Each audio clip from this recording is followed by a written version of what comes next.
This half hour, we're joined by the next Vice President of the United States of America, the one, the only, Ann Coulter. Good afternoon, Ann. Hello, Larry O'Connor. You know, you were the first conservative thinker and pundit to enthusiastically, and I mean enthusiastically, jump on board the Donald Trump wagon. Here we are on the eve of Indiana. You've got all of his other rivals mathematically eliminated of winning the nomination on that first ballot. I wonder, you feeling a little I told you so? You want to throw a little gloat out there to your colleagues? Well, I thank you for the invitation to do so. I think you've earned it. I'm pretty happy. You are, I know. I mean, I remember I think you were on the day after he made his announcement. You said he was magnificent. And let's face it, for everybody who's saying, oh my, you must wonder at all the people saying, what's happened to Ann Coulter? Oh, she's so different now. You said very clearly and very publicly over the last couple of years, as you were researching your fantastic book, Adios America, that you had become a one-issue candidate. And you found one candidate that addressed that issue. Why is that surprising? Yes, it's mostly people who haven't read Adios America, though I can't say I've really heard as much of that as I've heard people saying Ann was right. Yeah. Well, Always good. trust Ann. But even, I mean, you're in Washington, and I think that gives you a skewed perspective of what people think in America, more so than I ever realized before. I really think... I mean, even like stalwart conservatives, everyone in the Washington area is hysterical about Trump. It seems to go to, I guess it has to do with their donors and their livelihoods. I know it doesn't have to do with what's good for the country, but it's been quite surprising to me that, you know, demographically, similar people in L.A. or New York, totally for Trump. Washington, D.C., totally against Trump. So I think it has to do with it being a company town and Trump disrupting that. I think you're right about that, and I hear a lot of it, as you can well imagine. So, and listen, you are a brilliant communicator of these ideas. So let me give you a chance maybe to throw some ideas out there that could change some minds. Here's one of the things I hear a lot when I raise the issue of Trump in conversation. How can we trust him? Oh, sure, he's saying this now, but there's no reason why we should trust him because look at his track record of being a supporter of Democrats. I'm so glad you asked that. I may write my column about that because I saw a very, very silly article making that point by one of my friends. I've been trying to figure out how to do that Mickey Mouse thing where you attack one of your friends but do it in a friendly way, because that's totally not my style. How can we trust him?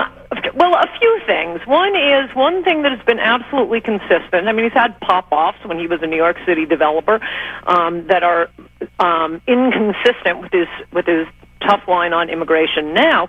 But one thing that has been absolutely consistent with Donald Trump, and even when I thought he was, just a tacky loudmouth, I recognized this about him, and that was that he has always cared about the American working class. I mean, always, always, always, including, just in who his friends were, how much taxi drivers and construction workers and union members just loved and admired him, and he loved and admired them back. And when he bailed out that family farm in Georgia, so that seems very consistent with his policies on immigration and trade.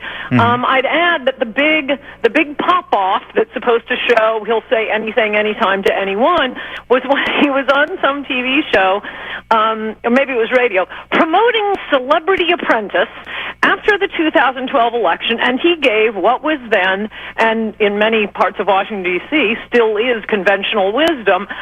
Romney blew it by talking about self-deportation. We need to appeal to the Hispanic vote. We need more Hispandering, not less.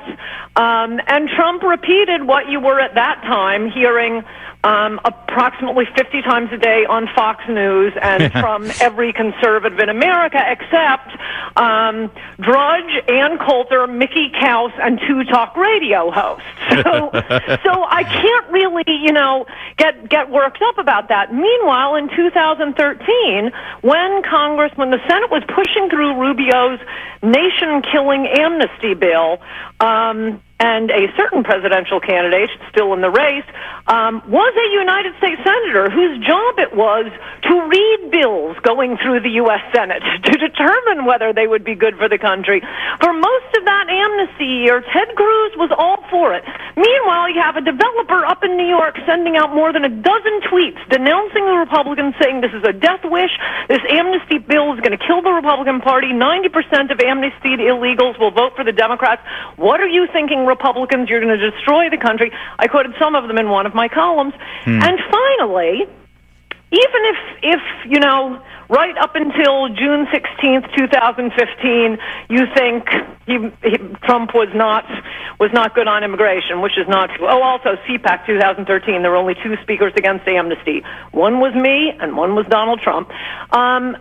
Just through the course of this campaign, that would have changed anyone's mind. I don't understand why every Republican in Washington isn't jumping on this issue. I mean, I've spoken at some of his rallies. I've certainly seen a lot on TV. What is the line that always gets a standing ovation? The wall and who will pay for it. I've seen it too. I know. You're right. And I think one of the arguments, we only got a minute in this segment, but one of the arguments they'll say back to you is this. And maybe, you know what, let me pose the question and then you can come back and respond, because I know the answer is in Audios America, because I was just a smart radio host.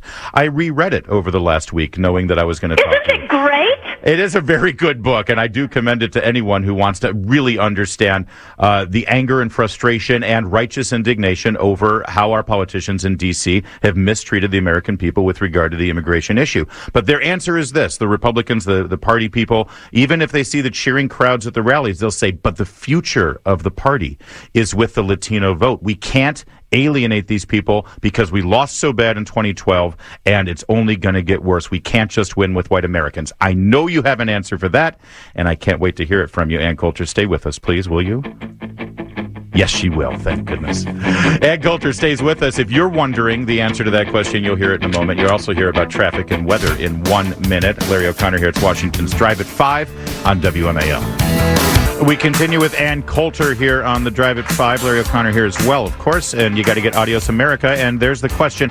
Ann Coulter, all these Republicans in town, they're terrified of Donald Trump because he's going to ruin the party for years to come because he's alienating the Latino vote. Karl Rove has shown me a chart, Ann. We cannot continue as a party by losing the Latino vote.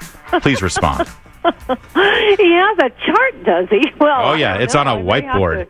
I may have to concede the point then. This is why our party is known as the stupid party. Hispanics are about 7-8% of the vote. Let's say, you know, La Raza does massive voter registration and there's massive vote fraud. They get it up to 10%. White people are still 70% of the vote. Point one. Point two, as I forget who said it, I think it was the president of Singapore, people who have more experience, more years with multi-ethnic societies, white people are the last people to figure it out, has said in a multi-ethnic society, people stop voting on issues and start voting their race. As it happens, well, the Democrats totally take advantage of African Americans. They do nothing for them. They just know they're going to get the overwhelming majority of black votes.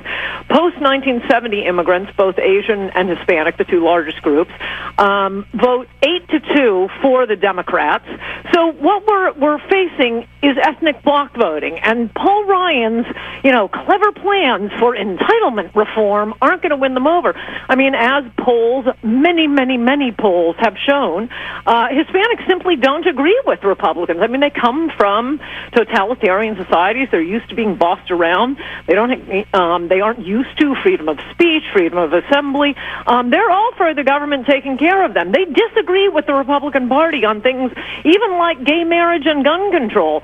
So within the pool of voters, both African American and immigrants, of which Hispanics are a large part, the way you are going to get the largest number of them who would ever in a million years consider voting Republican is to run on Trump's policy, because they're the ones who are hurt the most by illegal immigration.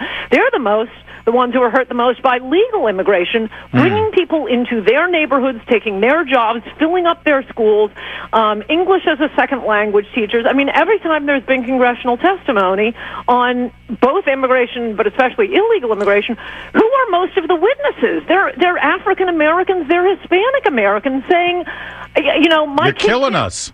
Yeah, saying you're killing us. Literally killing us. Absolutely about the crime and so on and so forth. But the main point is, I've almost switched my single issue voting from someone who's good on immigration.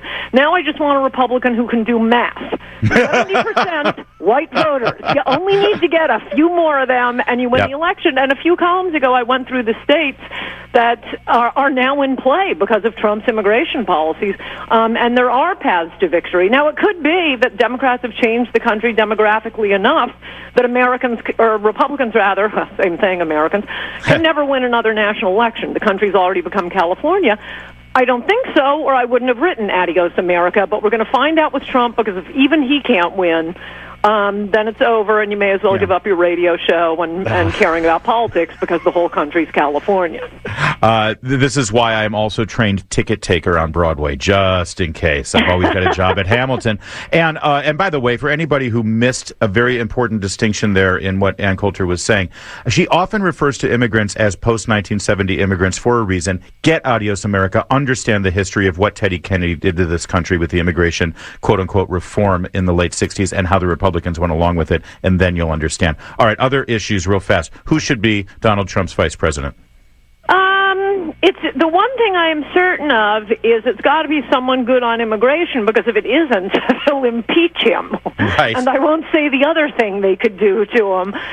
If you really wanted, full impeachment insurance, you'd pick somebody like Chris Kobach, the guy who wrote the Arizona law, wrote E-Verify. You would have all of establishment Washington praying for Donald Trump's good health. All right, so you're going to just take that, because I actually heard somebody. You'll laugh out loud. I heard somebody say, "Oh, the unity ticket would be Trump Rubio." No. No, we are the Republican Party. We want two white men.